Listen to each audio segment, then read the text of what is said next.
Chào mừng các bạn đến với tin 7AC, luôn cập nhật những thông tin mới nhất, nóng nhất trong ngày về thể thao giải trí. Mời các bạn đón xem.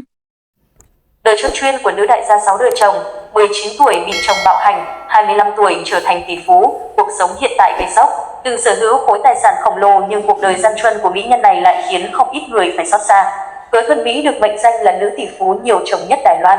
Dù không phải minh tinh lừng lẫy nhưng trong suốt cuộc đời của mình, người phụ nữ này lại là cái tên gây chú ý với làng giải trí bởi những thông tin gây sốc về đời tư cùng những phát ngôn ngông cuồng. Mỹ nhân đổi đời nhờ lấy chồng tỷ phú. Hứa Thuận Mỹ sinh năm 1957 trong một gia đình không mấy khá giả ở Đài Loan. Bà từng làm rất nhiều công việc khổ cực trước khi gặp được người khiến cuộc đời bà thay đổi hoàn toàn. Thuở thiếu thời, nhan sắc của bà được xếp hạng mỹ nhân vạn người mê. Ý thức được nhan sắc trời phú của mình, Hứa Thuận Mỹ luôn giữ suy nghĩ phải lấy chồng đại gia. Một trong những câu nói nổi tiếng nhất của bà lúc còn trẻ là muốn bước vào giới thượng lưu, điều đầu tiên là phải có tiền. Bà từng chia sẻ với truyền thông rằng năm 12 tuổi, một người ngoại quốc đã đánh bố tôi khiến ông phải quỳ xuống van xin.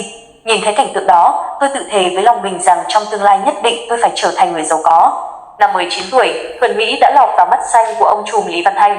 Tuy nhiên, khi tiến đến hôn nhân với người này, cuộc sống của cô giống như địa ngục bởi thói bạo hành của gã đại gia. Cuối cùng, sau 2 năm chung sống, cặp đôi đã được ai lấy đi. Hứa Thuận Mỹ nhận 100.000 Đài tệ, khoảng 76 triệu đồng, tiền bồi thường sau khi ly hôn. Đến năm 25 tuổi, cô gái họ Hứa tiến đến hôn nhân với người đàn ông tên Trịnh Kỳ Tùng và đây được coi như là tình yêu đích thực của đời cô. Nhưng đời không như là mơ khi Kỳ Tùng lại mắc bạo bệnh và sớm qua đời. Trước khi chết, người đàn ông này đã để lại tài sản cho Hứa Thuận Mỹ gồm 6 tòa cao ốc và 30 cửa hàng lớn trị giá cả trăm tỷ đồng. Năm 2002, Thuận Mỹ một lần nữa kết hôn với doanh nhân Huỳnh Hải Minh. Tuy nhiên lần này, cuộc tình của cặp đôi cũng nhanh chóng tan vỡ. Ra tòa, cô được nhận một biệt thự làm tài sản bồi thường. Mỹ nhân họ Hứa bỗng chốc trở thành tỷ phú, sở hữu trong tay khối tài sản khủng sau 3 cuộc hôn nhân. Chuỗi ngày bạo hành tàn tạ khi yêu trai trẻ. Sau khi trở thành tỷ phú nhờ những cuộc hôn nhân trước, Hứa Thuận Mỹ bắt đầu chuyển sang cặp kè trai trẻ. Cuộc hôn nhân thứ 4 của bà là với người trợ lý cũ trẻ tuổi, Giang Thanh Toàn, nhưng lại nhanh chóng kết thúc chỉ sau 18 ngày và đó cũng là cuộc hôn nhân ngắn ngủi nhất của bà. Không lâu sau đó, tháng 5 năm 2006, Hứa Thuận Mỹ lại công khai theo đuổi nam người mẫu Khâu Phẩm Duệ và cả hai nhanh chóng đính hôn. Nhưng chỉ 1 tháng sau, Hứa Thuận Mỹ vì không chấp nhận trả nợ cờ bạc cho Khâu Phẩm Duệ mà bị hắn đánh đập dã man đến mức phải nhập viện.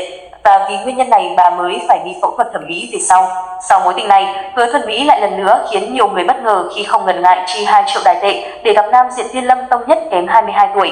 Thông tin từ truyền thông Đài Loan cho hay, trước khi về chung một nhà, tình trẻ yêu cầu người phụ nữ này phải bỏ ra số tiền hơn 17 tỷ đồng để trả nợ, đồng thời chu cấp mỗi tháng hơn 170 triệu cho anh để tiêu vặt.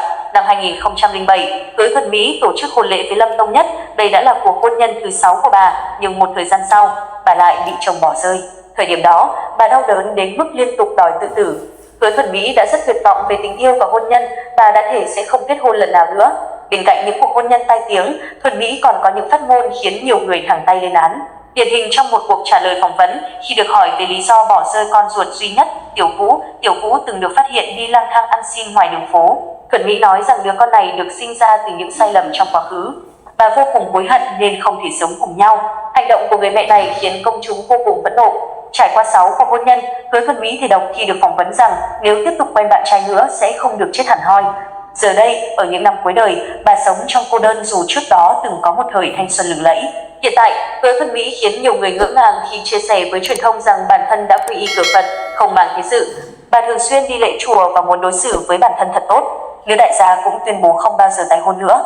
Cảm ơn các bạn đã xem hết tin. Chúc các bạn một ngày vui vẻ hạnh phúc. Đừng quên đăng ký kênh để cập nhật những thông tin mới nhất. Xin chào và hẹn gặp lại.